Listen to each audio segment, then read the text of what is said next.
Міне қыздар, балаларға ең керек витамин набор. 10 күн ішетін, 10 күн ішетін, 10 күн ішетін. Алғашқы 10 күн, ортасынан 20 күн, сосын 33 күн. И вот мына жерде еще майндсет пен лецитин бар. Вот мына ішінен готовый набор.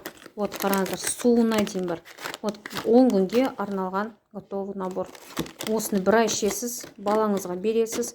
Кім балаларында речь слабый? Менің кішкентай ұлымда, үлкен ұлымда кішкене речь слабый. Мен осы наборды алып жатырмын балаларыма.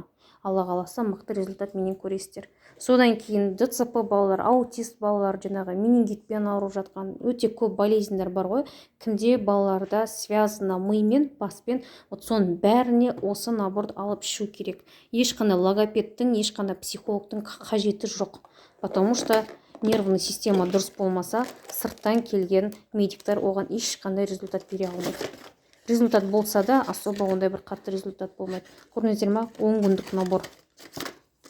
Балаларға жақсылап қарай, қыздар. Балалардың ертеңгі болашағы үшін бүгіннен басталу керек барлығы да.